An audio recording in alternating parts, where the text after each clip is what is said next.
Ömər ibn Abdüləziz Həsən el-Basriyə məktub yazır. Yəni keçmişdə salih müsəlmanlar belə idi. Bir-birlərindən tövsiyə istəyirdilər, nəsihət istəyirdilər, xatırlama istəyirdilər. Çünki fayda verir. Nəsihət, moizə, əgər iman varsa qəlbdə ona fayda verir. Hətta təkrar olsa da belə, hətta insanın bildiyi bir şey olsa da belə. Çünki Allah Teala buyurur: "Və zəkkir fe inne zikra tenfa'ul mu'minin." Sən xatırla, həqiqətən xatırlama möminlərə fayda verir. Ola bilsin insan bildiyi bir şeydir, lakin insan unudur, qəflətə düşür.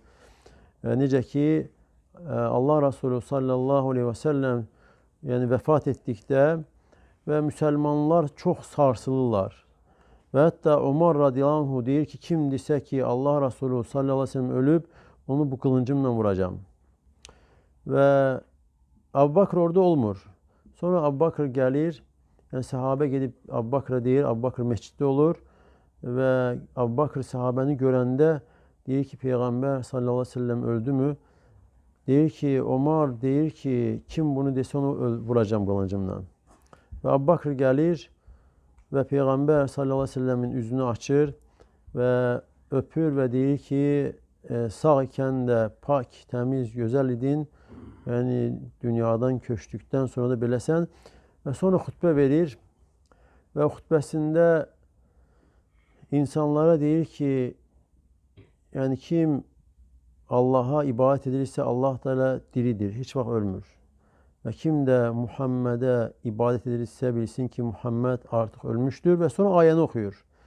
Və Allah Teala buyurur ki: "Və Muhammedun illa rasulun qad xalat min qablihi rusul."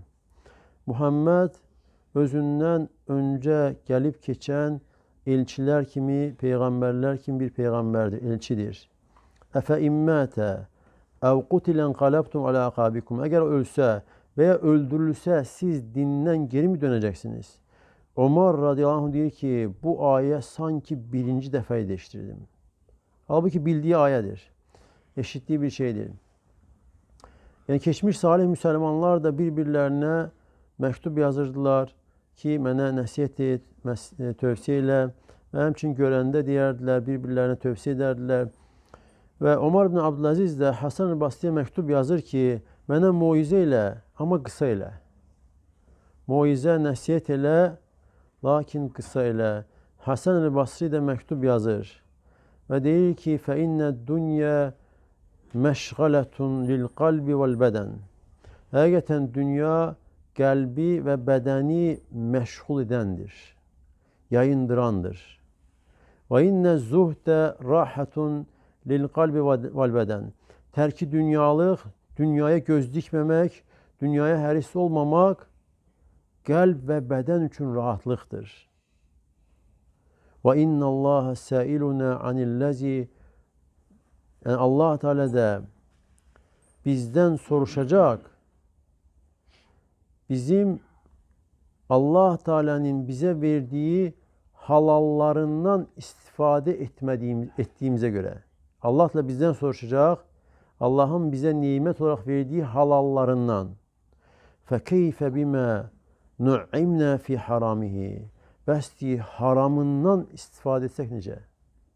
Eğer Allah Teala bizdən halallardan soruşacaqsa, halal nimətlərdən soruşulasıyıqsa, hesab olunasıyıqsa, bəs haramdan istifadə etsək necə? Qısa, amma olduqca faydalı nəsihət və moizədir.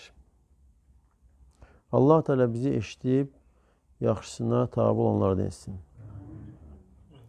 Allah tövfiq versin.